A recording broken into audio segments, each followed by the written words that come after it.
Hi, and welcome to TCTV's live election night coverage, The First Returns. I'm your host, Deborah Vinsel, the CEO of Thurston Community Television. We're cablecasting this program on all four of TCTV's cable channels, Channel 3, 22, 26, and 77, and streaming live on the internet at tctv.net. We want to thank our friends at KAOS 89.3 FM for carrying our audio on the air, as well as on their website, chaosradio.org. Every year, TCTV teams up with the League of Women Voters to bring you televised candidate forums, and we also produce a video voter's guide so you can make an informed decision about who you're going to vote for. We want to thank the League for their participation. But if you didn't watch them before casting your ballot this year, make sure you look for them next year. It's after 8 p.m. now, and the ballot boxes are closed in Thurston County. The County Election Center is busy counting up the ballots that they've already received. About 50% of the ballots will be counted today, but if you dropped your ballot after 4 or 5 o'clock today or postmarked it today, put it in a mailbox with a stamp on it today, it's not going to be counted for another day or two. So that's why we call this program The First Returns. We're going to have one set of results coming in today, and then the auditor's office will be counting more ballots tomorrow and the next day, and the election will be certified in about 2 weeks. So we will have the first results soon, but first we have a couple of special guests here in the studio. A little bit later in the program, SBSCC political science professor Peter Rex will join us to talk about local elections and ballot initiatives. But right now, as is our tradition, we have invited an outgoing elected official to share his perspectives about his time in office. I'm pleased to have with me in the studio right now Olympia Mayor Stephen Buxbaum. So thanks for joining us, Mr. Mayor. It's my pleasure. Thanks for the invitation. I'm delighted to be here. Well, we're glad you could join us. I know you probably have other places to be tonight, but we appreciate it. Not too many. There's no place that I'd rather be than TCTV. This is an amazing public service. Well, thank you. I really am grateful for what you folks do for the community. Oh, thank you for the compliment. And it's a sincere one. Well, I greatly sort of brings appreciate things together here. Well, we greatly appreciate that. And I would say that we're sincerely grateful for your public service. It takes a lot to, throw your hat into the ring to run for public office and to take on the responsibilities and the scrutiny that goes with that.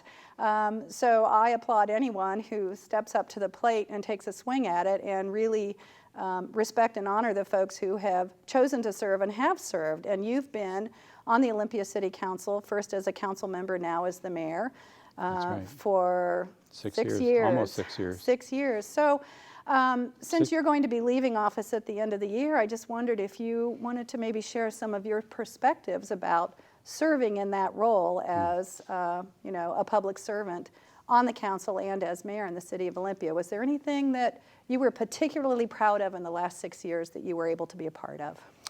Well, there's many things that I'm proud of. I think we got a lot done, and I am really grateful for the opportunity. And the entire time that I was on council, I also really think of it as an amazing education. It's an extraordinary honor to be in an elected office for this city, and I think we did pretty good.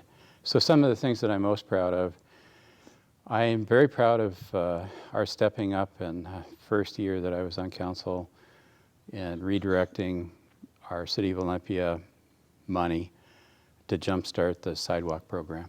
So that took a lot of political courage to pull the plug on money that had been going to Thurston County for distribution to lots of programs, and we really stepped up and decided to focus our money on one particular approach, an intake system, and I think sidewalk has really paid off, and I think that was a good move on our part, and I'm glad it happened. A lot of folks may not really know what you were talking about, so can you just give us a little brief description of sidewalk? And I know what sidewalk is, but some folks may not. Right. So sidewalk is a referral service for people that are struggling with homelessness.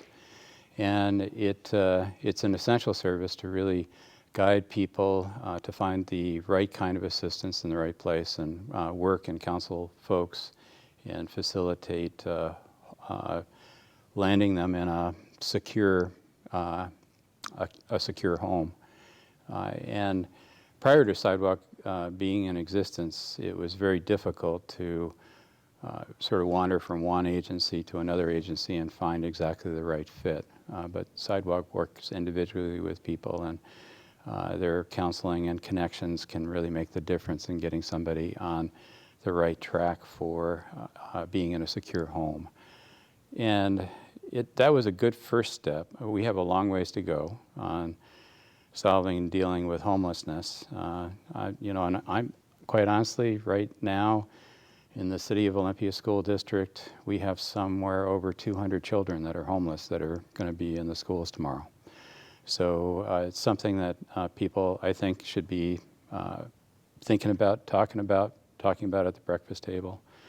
And hopefully we can continue to find the resolve to do a better job by the people that are in need. In most cases, homelessness is a very temporary condition, and with the right assistance, it can be a short-lived temporary condition. In other cases, it's a little bit more difficult. But Sidewalk is definitely right up at the top of the list of things that I'm proud of. Pear Blossom Place, the housing facility that's run by Family Support Services for formerly homeless families with children. Some of the things that I'm also proud of is taking a little bit of money from the sidewalk, actual physical concrete sidewalk program, and channeling it to the Neighborhood Pathways program, which I think has made a huge difference in neighborhoods to find just those little connections between the neighborhoods that can make a big difference in connectivity for pedestrians and bicycles. So that was fun. The alley improvement project, one of my first requests for referral. I like the direction that that's gone, starting with naming our downtown alleys and working towards lighting them and recapturing them, bringing them back into the public domain. And then there were some big things that we did. The city and the council had been struggling for many years on approving and passing the Shoreline Master Plan.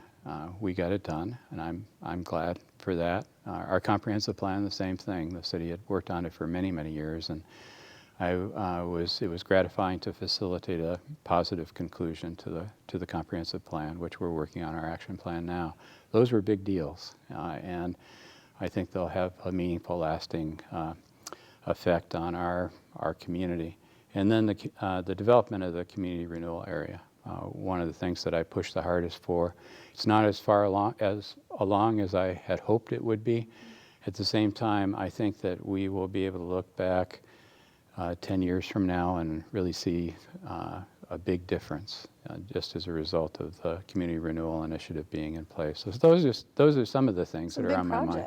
The big projects. A lot accomplished in 6 years. We did a lot of stuff. It was gratifying. It was amazing opportunity. We have amazing staff, and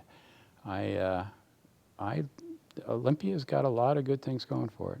So what do you think are some of the specific challenges facing the next city council? There's potentially a couple of new faces coming on board. Yeah. So what are the particular challenges that you think they're really going to need to focus on? Homelessness will continue to be a challenge. As the state continues to disinvest in social services, which primarily flow through counties. Counties are really the agents of the state when it comes to social service assistance. Homelessness is going to be a problem primarily because of the cuts to addiction services programs and cuts to mental illness. And even though we've seen court case on bringing parity to the mental health system in this state, that is not the reality. It's not what's happening. And mental illness is a extremely serious situation, and it's one of the co-occurring symptoms that really keeps people on the street and out of the hands of people that can really help them and make a difference. So as the state continues to disinvest in main streets everywhere in Washington State, I think that will continue to be a problem for cities. Minimum wage will be an issue. It'll be interesting to see what happens in Tacoma tonight. which initiative might pass, or if they both pass, that'll be a signal. If neither of them passes, that also is going to be a determinant in some way for the direction of the conversation about minimum wage. I think Olympia is a progressive community. People really care about poverty and are looking for ways to address and these issues are really big issues that move beyond our single community, but because Olympia cares so deeply in issues of social justice, I think it's just, it's going to stay on the radar for the Olympia City Council. The Parks Plan, one way or another, that's going to be a big agenda item. Whether or not we get a Metropolitan Parks District or not, we have to sort out between different interest groups that want to spend the money for one thing or another. So that will that'll be out there. Community renewal, body-worn cameras for police, all these things are big issues, and they will dominate the time of the council.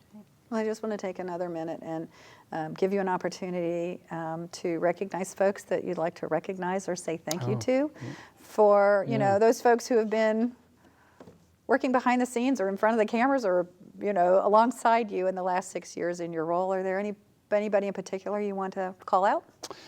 Yeah, well, certainly, you know, I want to recognize my colleagues, people that shared the space up at the dais with me. It's a team effort. You know, in a council manager system, we're really a legislative body, so we need to figure out ways to work together. And in particular, you know, I was on the council when we made the appointment for Dr. Langer, Councilmember Langer, and Steve has been an extraordinary friend, and it's just been a pleasure to work with him and serve with him. He's also leaving. He's leaving, office, and we did invite him, but we think he's out of town. Or, and he wasn't able to join us tonight, but we did extend an invitation, and do want to thank him also for his service. Yeah, he's a hardworking guy, and he cares about the community, and I think that showed in terms of his dedication and service, both as chair of the environment and, oh, good grief, what's the name of the committee, Deb? He was chair of the environment and planning committee. That's not exactly the right term, but he can give me a hard time about this later. He is also president of the Lacey, Olympia, Tumwater, Thurston Clean Water Alliance. Right, the Clean Water Alliance, yeah. And has been our lot representative for the last 5 years and has done, I think, an excellent job. So Councilmember Hankins as well. Julie, it was fun getting to know her first as the president of the Council of Neighborhood Associations, and another council member that came up through work at the, you know, at the committee level local, or commission level. And that's then, right. And has, I think, done some wonderful things as a council member. So I do all of our advisory committees, the Planning Commission, current chair Carol Richmond, Jerry Parker, the Utility Advisory Committee, the Bicycle and Pedestrian Advisory Committee, Heritage Commission. These are groups of people that I have had just a great pleasure of working with and learning from, and their dedication and service often goes unsung.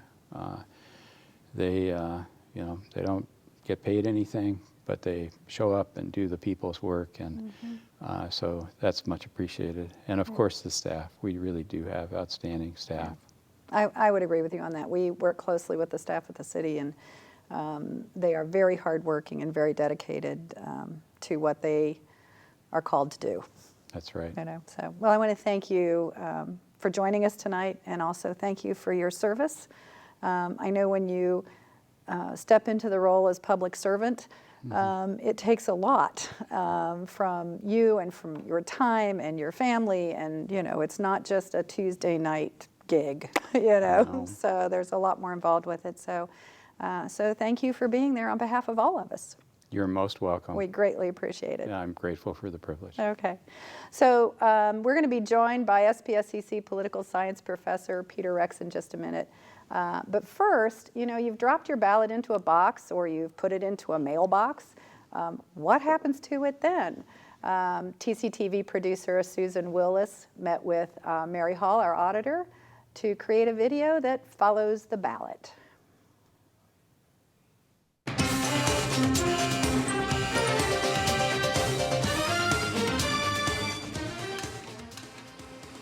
Hello and welcome to this special presentation of the Thurston County Auditor's Office.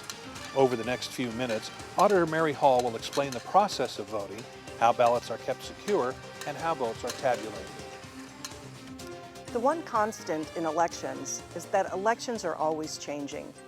In 2013, Washington was the second state to become entirely vote by mail. So every voter in the state is mailed a ballot for every election they're eligible to vote on. Voters may return their ballot using a first-class stamp and via mail, or they can also deposit them in one of our 26 drop boxes that are located throughout the county. The auditor's office takes many steps to ensure ballot security, and this includes cameras in our ballot processing center. We always ensure that when anyone is handling ballots, there are 2 people present. And we also use tamper-evident seals and logs to ensure that ballots have not been tampered with. Once a voter receives their ballot, they can begin voting. Election day is simply the election deadline. With the ballot, we include instructions on how to properly mark their ballot, what the voters should do if they make an error, and how they can make a correction. We also include the locations of all of our ballot deposit sites. So when the voter receives their ballot, they actually receive 2 envelopes with their ballot. So after they vote their ballot, they want to insert it in the secrecy envelope. This ensures that their vote is private. And then they put the secrecy envelope inside the envelope that has the voter declaration on it. And what's very important to remember is voters have to sign that voter declaration in order for us to count that ballot. If the voter chooses to mail their ballot, they have to use a first-class stamp, and it's also a good idea to look at the last pickup time on the mailbox to ensure their ballot gets postmarked on or before Election Day. Ballot drop boxes are also closed promptly at 8 p.m. on election night. So when the auditor's office receives the ballot, the first thing we do is get the envelopes organized, and then we run them through our sorter. We have pickup teams that go out to each ballot drop box and bring them back to the county. People can also return their ballot in person at our voting center, which here is at the courthouse. So when our teams are transporting the ballots, they're sealed in bags, and we use tamper-evident seals to ensure that nobody tampers with those ballots when they're being transported. So once they get back to the courthouse, we verify the seal to make sure that that seal matches what's on the seal log, and then 2 staff members will open that bag and remove the ballots from the bag. Then we put them on our sorter, which takes a picture of their signature and also sorts the ballots down to the precinct level. Most voters aren't aware, but we check every single signature against the signature that we have in our voter registration system. So after the sorter takes the picture of that signature, we upload a file to our voter registration system. And when you get your envelope, you may notice that there's a barcode on the return envelope. That barcode contains your voter identification number. So that's how we match the signature that's on the ballot declaration up to the signature that is in our voter registration system. If those match, the ballot is passed through. If it doesn't match, we will contact the voter first by mail, and if they don't resolve the signature discrepancy within 3 days of the election, we'll also call that voter to see if we can assist them in solving their signature discrepancy. So if your signature changes, you're always welcome to stop in our office and update your signature, because signatures do change over time. So after we sort the ballots down to the precinct level, they go then to a ballot inspection team. And what they do is they'll remove the secrecy envelope from the outer envelope and put them in separate piles. This is what protects the secrecy of your vote. So once they're opened and the secrecies are separated, they'll remove the envelopes that have your voter declaration and signature, and then at that time, they will begin removing the ballot from that security envelope. So while we may know if you voted, we never know how you voted. After they open those envelopes, staff is also required to visually inspect the ballot to ensure that the tabulator is going to count your votes in the way that you intended them to. So if we find stray marks or food particles or something that is in the target area that will cause our tabulation equipment not to count that correctly, we will actually duplicate that ballot. Washington State has very strict rules of how ballots are duplicated, and we actually have what we call our voter intent manual. So ballots are duplicated consistently all across the state of Washington. So when ballot duplication is taking place, it actually requires a team of two. We will pull the exact ballot that you were sent in the mail, a blank ballot, and one voter will read the votes to the second person who will mark the votes. After that step is completed, they will give those ballots to a second team who will actually verify that how that was marked matches the ballot that you originally sent in. Early in the election process, we also conduct a very important test, which we call our logic and accuracy test. And that test is how we ensure that we programmed our tabulators correctly. So what we do is we mark a set of ballots with a predetermined outcome. So we know what those results should be. Then what we do is we run those ballots through our tabulator, we print results, and ensure that how those ballots were tabulated is how they were marked. That's a very important part of our process and ensures that your vote is being counted correctly. So when we're ready to tabulate our ballots, we run them through in batches, and we always ensure that the number of ballots that were in that batch are the number of ballots that were supposed to be in that batch. So that's how we ensure that every single vote was counted. All the ballots received that were valid match what was counted. So after we finish tabulation, we also store those ballots, and we use tamper-evident seals to make sure that they're not ever opened again unless there is a contested election. And we store them for the required retention time. For a special election, it's 60 days. For a federal election, we keep the ballots for 22 months. We also have what's called a canvassing board. The canvassing board is made up of the county auditor, county prosecuting attorney, and the chair of the county commissioners. And this board is responsible for accepting or rejecting ballots. The canvassing board reviews those ballots that might be in question and then makes the determination of issues like voter intent. If the voter intent manual does not cover a topic, then it goes to the canvassing board to make that ruling. They also certify the results at the end of the election. And certification dates vary. It's 10 days for a special election, 14 days for a primary election, and 21 days for a general election. I think it's also important to talk a little bit about voter registration. We do have voter registration deadlines in this state, so it's very important to check our website. Currently, that deadline is 11 days, but of course, state law always changes, so that can change with a bill passed through the legislature. There's also a lot of questions around felons and can they vote, and those laws have also changed.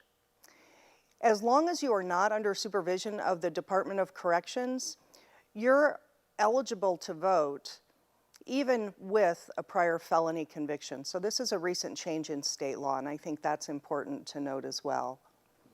We make it very easy to register to vote in Washington State. You can simply go to vote.wa.gov and register online. You can also change your address using this same system. You've been watching a special program on the path of the ballot. Thurston County Auditor's Office is proud to present this production in cooperation with Thurston Community Television.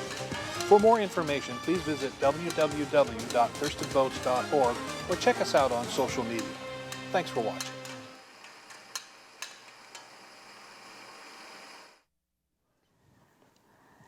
Welcome back to The First Returns, TCTV's live election night coverage. If you're listening on KAOS 89.3, you can also tune in to one of TCTV's cable channels on Comcast, 3, 26, 22, or 77. If you're in the Yelm area on Fairpoint, 22 and 23 are the channels we're on.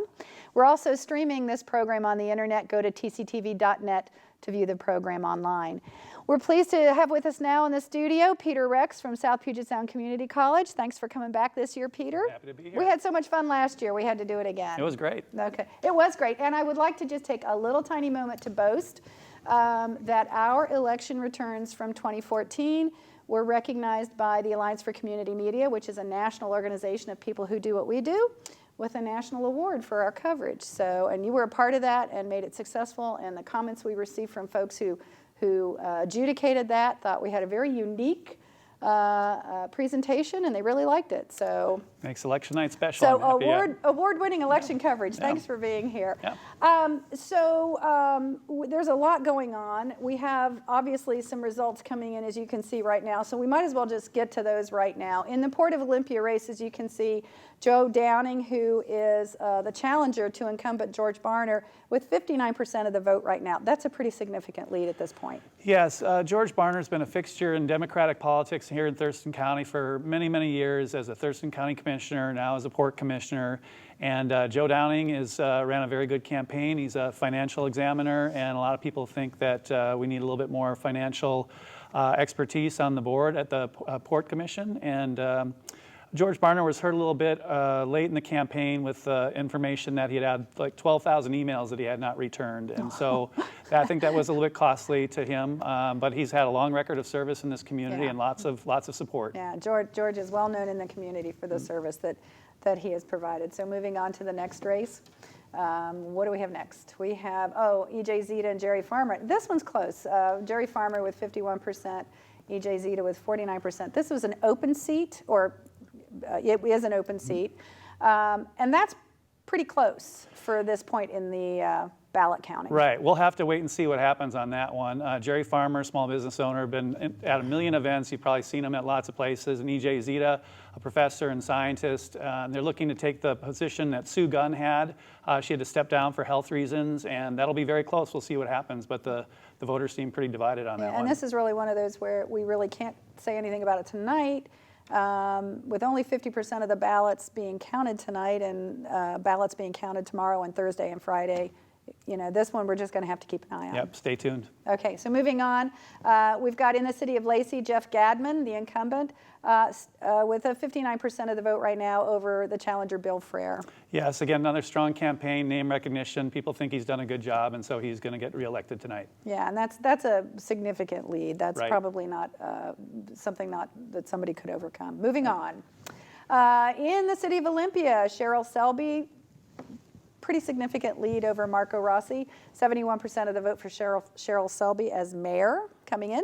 Yeah, she's got a lot of support from the establishment. She's a former City of Olympia employee. She's a small business owner downtown. She's made downtown issues kind of her hallmark.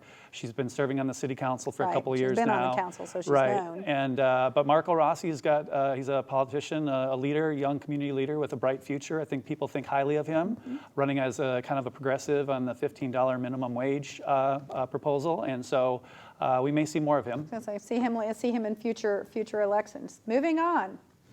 Jessica Bateman, Judy Barden. This one, I thought this one would be a little bit closer. Jessica Bateman with a pretty significant lead over Judy.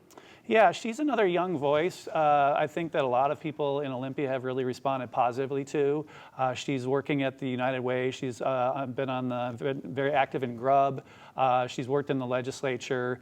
So she's got some really nice experiences, very respectful. They both actually served on the Olympia Planning Commission together, and they had kind of different approaches. And so it looks like tonight Jessica Bateman's got the lead and perhaps the victory. Welcome to council. In our next race, we've got Rafael Ruiz, 29%, Nathaniel Jones, who is the incumbent. Now, Mr. Ruiz basically I wouldn't say backed out. He suspended campaigning. He suspended his campaign after the deadline for getting your name off the ballot. So for all intents and purposes, Nathaniel Jones, the incumbent, it was an uncontested race. Yes, he's again incumbent, quite popular, and so tonight he's going to win again. We'll welcome him back to the City Council in the City of Olympia. Next up, we've got, what do we have? In the City of Rainier, our friends out to the east there, Jonathan Stevenson with 60% of the vote over Dennis McVeigh with 40% of the vote. And as you can see, small towns, 102 votes and 68 votes. Every vote counts. It's really important to put that ballot in the mail. That's right. It happens time and time again. But there, that's a pretty broad margin, even though it's a small number. It's a small number. And moving on. So what do we have? Anything else? Okay, in Tenino, for the City of Tenino, Mayor Wayne Fournier with 56% of the vote over Brett Broderson.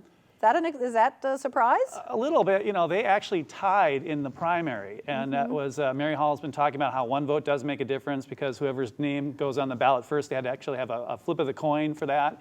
And so Wayne Fournier is a city council person there. There's been quite a bit of controversy in Tenino, and Brett Broderson is the incumbent, and right now he's trailing. Is the mayor. Okay, moving on. We see Susan Copeland in Tenino with 71% of the vote over Ken Jones for council position number 5. And moving on again. Also in, City of Tumwater, Tom Oliva is the incumbent, 63% of the vote. Steven Sesmala with 36% of the vote. Yeah, it looks like Tom is going to be reelected. A little shout out to Steven Sesmala. He's an adjunct faculty member at SPSCC teaching political science and a local attorney, well respected, I think highly of Steven. You think we'll see him in a future race? He's got a great background. He was a delegate to help write the Constitution in Uganda, and he's got a very interesting background history, so I hope he does stick with it. Great. Moving on. What's up next? Oh, okay, so now we're into the initiatives. This one, Initiative 1366, about state taxes and fees, also known as the Tim Imond Initiative. I think anytime you hear that name attached to an initiative, some people are very supportive of it. Other people are like, there's no way we're going to do this. And what we're seeing right now are just the results from Thurston County. So Thurston County is saying no to this. But I believe if we look at the state website for statewide, right now it is passing with 59% of the vote. So what would be the impact of this passing? Well, I mean, this is a very intriguing initiative. It's got a couple of things going on. First of all, it says to the legislature, if you do not put a constitutional amendment on the ballot to make it more difficult to raise taxes, requiring a 2/3 vote, then you will see a sales tax cut of 1 penny. It would cost about $1.4 billion per year for the state.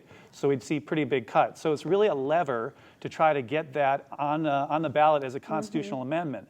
And the reason that the anti-tax advocate Tim Imond is doing this is because he's run that 2/3 vote requirement several times, and it's passed, but it's always been declared unconstitutional because the way these initiatives tend to be written is they have two subject matters going on, so they tend to be thrown out in court. And so this is his way of saying, if it's unconstitutional, let's put it in the Constitution, let's put it to a vote of the people and have it there once and for all. So, but you bring up an interesting point. Does this initiative, in the way it's worded, not do two things? Well, once again, it will probably be challenged in court, and if it were to pass. And it's like it's an either-or kind of wording. Yeah, it's a very tricky little thing. In fact, trying to explain it to my students, it took several iterations of saying, here's how it would work, and they were, what? And so I'll be very curious to see what happens. I think typically what happens is the earlier returns are from some more rural counties. King County, which is the largest county and the most democratic and likely to say no to this idea, they tend to come in later. So I don't know if this will pass or not.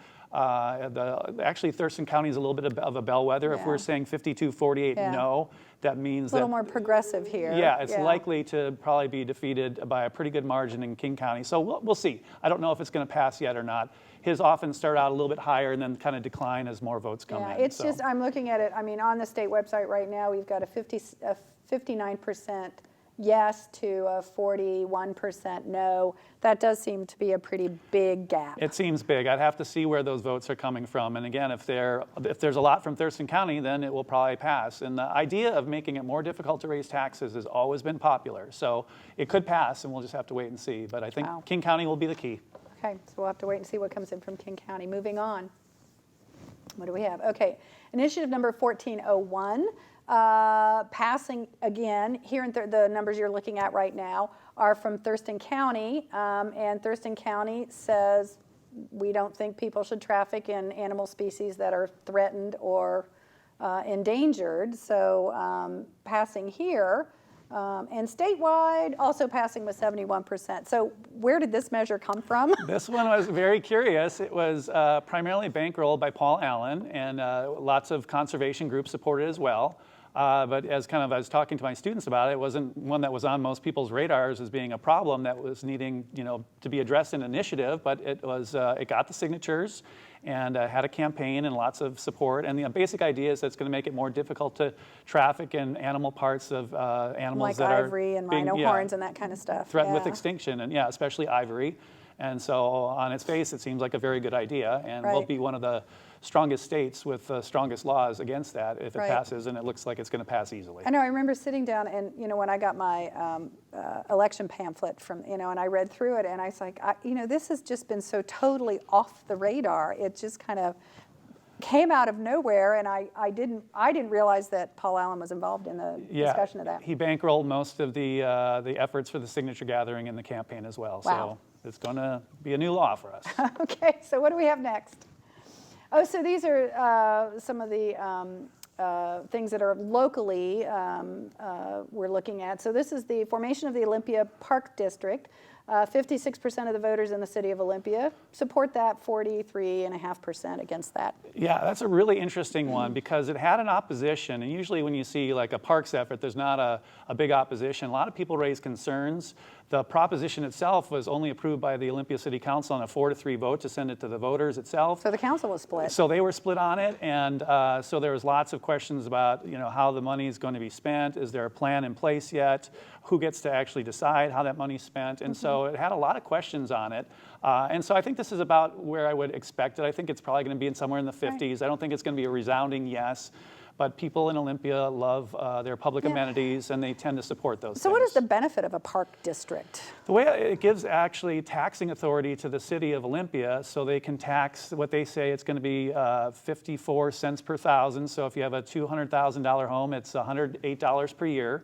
And they're going to use that money to buy open space, so the area behind LBA Park, other places, soccer fields, maintenance of facilities, so all those different kinds of parks things, and it gives them taxing authority to do that. Okay. Well, we're going to get back to some numbers in a little bit, but right now we're pleased to have on the line with us Cheryl Selby, who looks like the numbers are trending definitely your way tonight. Cheryl, are you there? I am. Hi, how are you? I'm well. So are you enjoying tonight? Oh my gosh. The results came back quicker than we thought, so I was in the middle of my thank yous when it was announced, and gosh, I'm pretty overwhelmed by those numbers. We went up against a really good team, and we thought we'd lose something after the primary, but we didn't, so our numbers stayed solid. Okay. So you said you were in the middle of your thank yous. We always like to give candidates an opportunity to say their thank yous also while they're on the air here. So who would you like to lift up to acknowledge who's helped you with this campaign? Well, because I ran 2 years ago, I was able to reconstitute a lot of my team from my council race, which was fabulous. But as well, when I ran 2 years ago, one of my, actually the most fulfilling parts of my run was working with high school seniors, actually juniors and seniors, to do a campaign intern program. Right. So these kids were trained from Capitol and Ole on how to doorbell, but as well how to get engaged in their own community. And so they learned the issues of that time. And in this case, we did a lot of debriefing on, what a Metropolitan Parks District was and minimum wage and all these issues. And so they went to forums with me and came to council meetings and then doorbelled. And it just made it more meaningful, the win, when I got to be able to bring these high schoolers into what makes their city work. Into the process. Well, with 70% of the vote, it's a pretty resounding yes for your support. So as the incoming mayor of the city of Olympia, do you have any specific issues or concerns that you are hopeful to bring council to work on? Sure. One of the things that I ran on was balance. And those priorities, I think, of people, planet, and prosperity have not been always in balance in our community. And when they aren't, you don't have a good foundation for policy making. You don't have a good buy-in for support on your policies. And so what I think has been missing is economic vitality. And being a small business owner and the first small business owner in 40 years to be mayor, what I bring is that perspective of, on the street, in the trenches of trying to run a business. And I think that we can find a path where we can take care of our people, we can take care of our planet, and we can have economic vitality.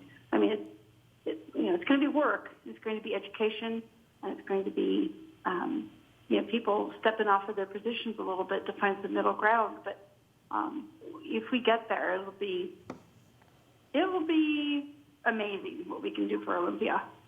Great.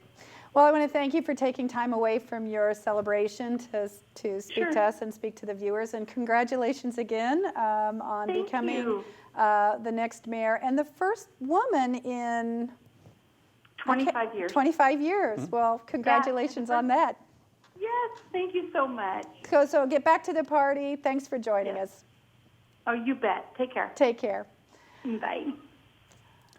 And I can vouch for that program that she had working with young people. A couple of those students came to my doorbelling, and so I was very happy to see that as well. Right. So yeah, it works. I think I had a visit from one of them too. We now have on the line joining us is Joe Downing.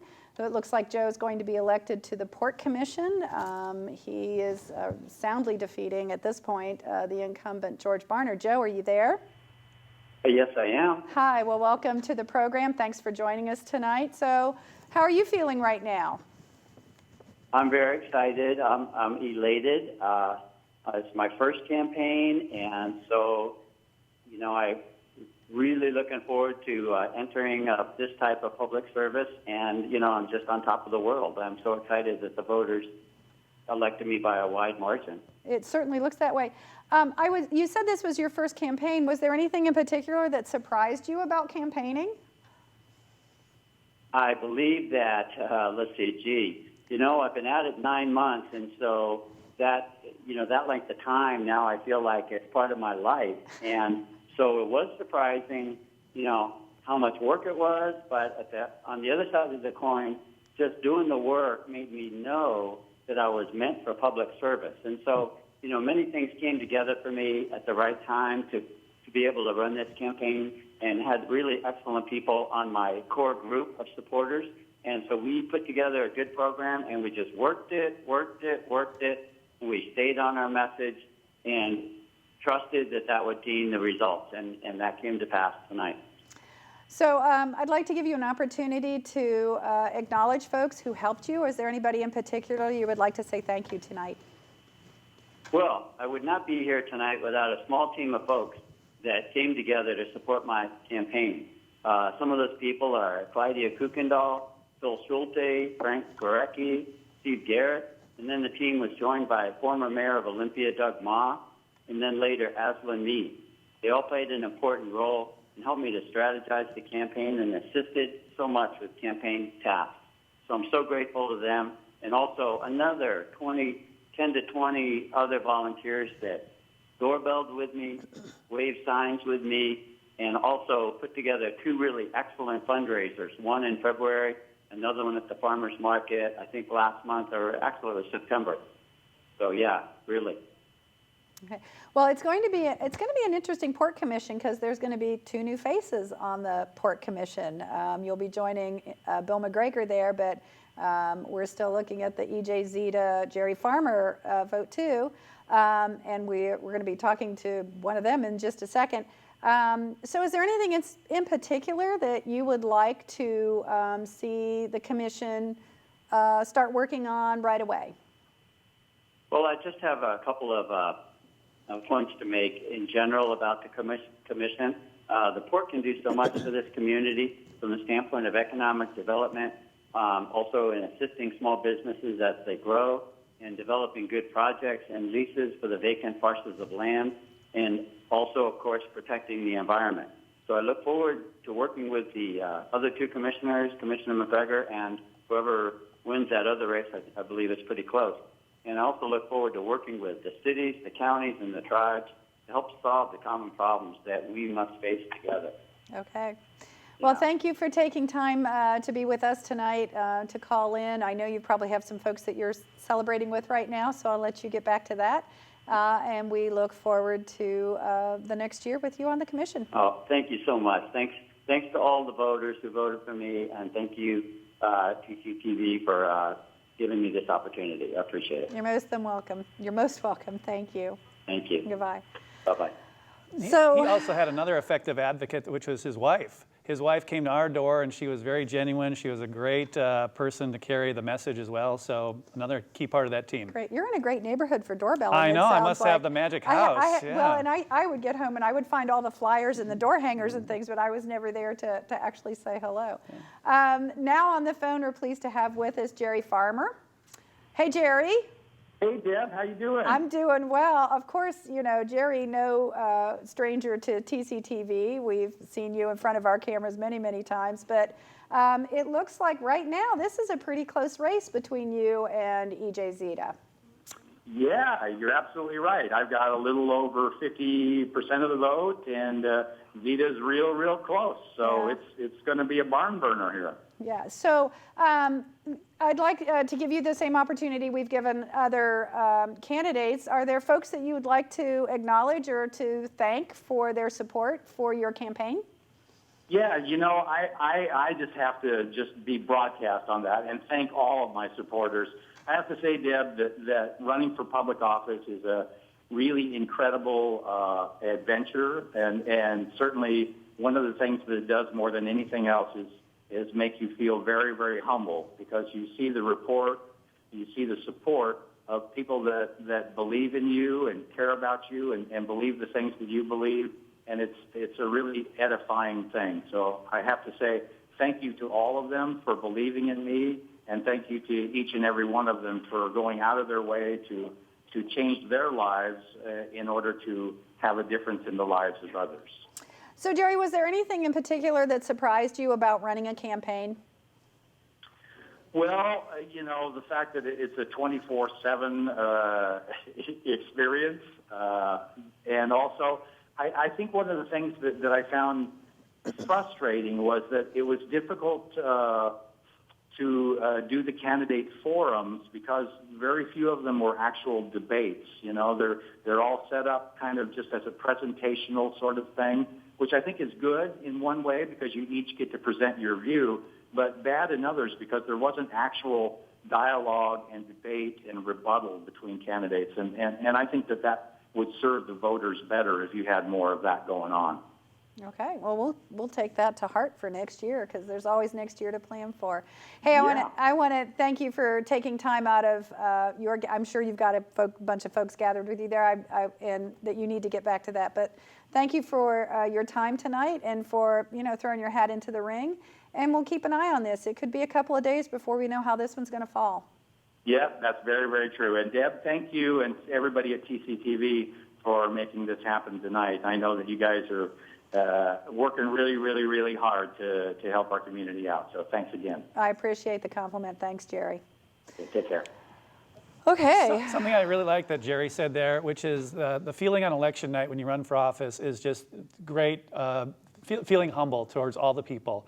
I ran in 2000 and I didn't win, but I think win or lose, you were just so grateful for all those people who give you money and wave signs like a maniac and do all those things day in and day out to try to support you. And it really is a very humbling experience. So I liked how he talked about that. And we have such a politically engaged community. I mean, I've lived here for 25 years, and that was one of the things when I first moved here that that so impressed me was how connected and how engaged people were in the structural stuff in our community, and that people did run for office. We didn't see so many uncontested races, and people would go to forums and they would talk to candidates and stand on corners and wave signs in the downpouring rain, and I've told many people the story that when I first moved here, my husband and I moved up here from Orange County, California, and they had gone through it was a national election year that in Orange County they were so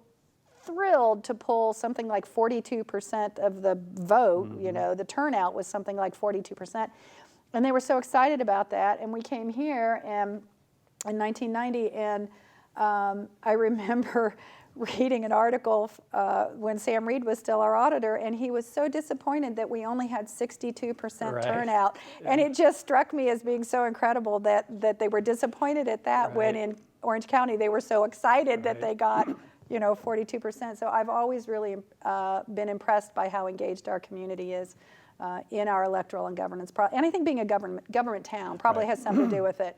It's a strength of our community. Okay, so we're going to take a look at some new numbers now in the city of Yelm. You can see that Joe DePinto has 64% of the vote over Terry Kaminsky, 35% of the vote. And again, as you can see, 388 votes for Mr. DePinto and 212 votes for Kaminsky. It's not a big number, but the votes matter. Our small communities, people turn out. Right, and it's great to see, all those votes that are coming in these small communities because people are, again, working hard to try to make a difference. Okay. Also in Yelm, Molly Carmody with 54% of the vote over Joe Baker with 45%. We see Tad Stillwell with 46% of the vote and Jen Littlefield with 53% of the vote for position 4. In the Olympia School District, Joellen Willem with 61% of the vote over Jessica Revelis, I apologize if I mispronounced that, with 39%. So that again is in for the Olympia School Board. It's pretty obvious that Joellen is going to be elected. Yeah, they were two great candidates. They were both very involved. They asked a lot of good questions. Joellen Wilhelm she traveled to every school and met with folks there. So I think she's going to be a great school board member. I think they both did a nice job in this campaign. And I think people sometimes don't, you don't think about how important the school board is often. I think people don't think about those races because city council and mayor and county commission, those are kind of the marquee races, but the things that really can really affect our future are the decisions being made by the school board. Yeah, I mean, you talk to the superintendents regularly, and you hear things like the boundary changes in North Thurston and budget cuts, and sports that get cut, and all these things. There's so many key decisions, and building new schools and levies and bonds. There's so many key things that do affect our day-to-day life, and those are key positions. Okay. So moving on, in the Rainier School District, we see Kim Sanders is leading Bob Gibson. Sanders with 59%, Gibson with 41%. In the Tenino School District, Kevin Feltus with 65% of the vote over Kenneth Walling with 34% of the vote. The Fire Protection Districts, now here's another one of those races that people don't think I think people don't think a whole lot about, but in our rural communities where there isn't a city fire department, somebody has to provide that service, and those are your fire districts, and they are governed by commissioners. So in Fire Protection District 3, that's out in Lacey Fire District, Gene Dobry with 66% of the vote over Paul Purrs for position 1 on that commission. Also the Lacey Fire District, Sylvia Roberts with 58% of the vote over James Holcomb with 41% of the vote. The Fire Protection District number 12 in Tenino, we see Everett Evans with 53% of the vote over Scott Snyder with 46% of the vote. The Southeast Thurston Fire Authority, that's a sub-region, we see Kevin Rademacher with 55% of the vote over Don Ireland with 44% of the vote. The West Thurston Fire District out in Little Rock, Fire Commission Position 3, John Ricks with 74% of the vote over Gilbert Eliason with 25% of the vote. And cemetery districts, another one. What's the cemetery district? Judith Cusick with 74% over Brian Hess with 25%. So those are all the contested. We've been through all of the contested races in Thurston County. Some of them you hear a lot about all the time, and others just, roll around every election year and somebody gets elected. These local elected positions are really important in our day-to-day life and basic functions that we have as government. And so I think that's something we need to take seriously and really kind of turn out for these elections. So we're coming up to the end of the program here, and I'm wondering if you have any just insights just about the political environment, how it's changed in Greater Thurston County, or things that you've noticed that have been, interesting to you in the last couple of years? A couple of things. I think we're seeing some younger voices emerge, which is great. We're seeing people come in and kind of challenge in new ways. I think we're going to see great leadership from Cheryl Selby, a business owner. I think we'll see a change in the direction a little bit of the discussion at the Port of Olympia. And then I'll be very curious to see what happens with the tax initiative, the Tim Eyman tax initiative. It is a statewide initiative, but because we are the seat of government here, a lot of those state services are really very important to folks in the Thurston County area. So I'll be watching what happens with that.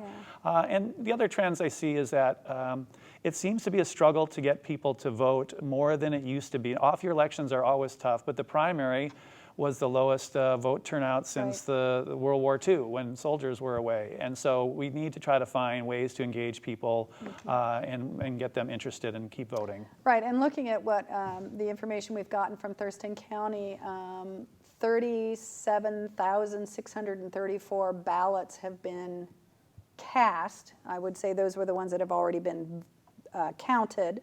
Of course, ballots that were dropped in drop boxes after 4 o'clock this afternoon, or anything that was postmarked today certainly is not in that number. But that's out of 164,555 registered voters. I mean, that's not even 25%. No, that's pretty low. That's very low. Right, and in 2013, our last off-year election, the even number year, you get a lot more turnout, right? A lot more people voting in those elections. But the last off-year election, we had 72,000 people vote in Thurston County, and so we're only at half that level right now. That means that people have had to mail in a lot of ballots today, or dropped them off, and I don't know if we're going to get to that point. Well, and they, generally speaking, when I've talked to election workers in past years, they say about 50% of the ballots get counted on election day, and so we might hit that 70,000 number. We can hope that we'll see that.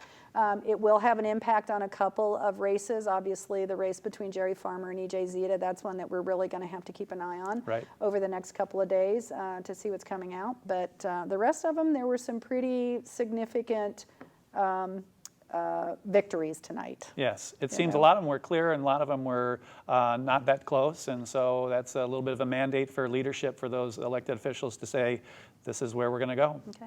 Well, Peter, I want to thank you for joining us tonight. It's always a pleasure to have you at the desk with your insights about politics and local issues. I find it fascinating to talk about these things, and we're so glad you could join us. It was a pleasure to be here. Looking forward maybe to having you again next year. You bet. We would love it. So we want to thank you all for watching The First Returns, TCTV's live election coverage. We also want to thank our friends at KAOS 89.3 FM Olympia for carrying our audio signal live, and for the folks out in Yelm who are watching on Fairpoint, thanks for joining us. Remember, TCTV and the League of Women Voters always try to bring you information about candidates through candidate forums, and we put together our video voters guide every year. So when election time rolls around next year, take a look at these. It really will help you learn more about the candidates that you potentially will vote for before you cast your ballot. So now, since we're at the end of our program, those of you who are watching will see the credits roll, but those of you who are listening, The First Returns was produced by Deborah Vinsel and Robert Cam, hosted by myself, Deborah Vinsel, with special guests Stephen Bucksbaum and Peter Rex. The program was directed by Robert Cam, graphics and streaming by John Koch. Our audio engineer was Bob Neal. Camera operators, our volunteers Bob Hoyt and Ray Johnston. Our teleprompter operator was our volunteer Tom Patton. We want to say a special thanks to Auditor Mary Hall for her interview and to Susan Willis, TCTV producer, for the Follow the Ballot segment. And thanks to all of you for watching. Be sure to tune in again next year on election night because we'll be here with the first returns. Thanks for watching.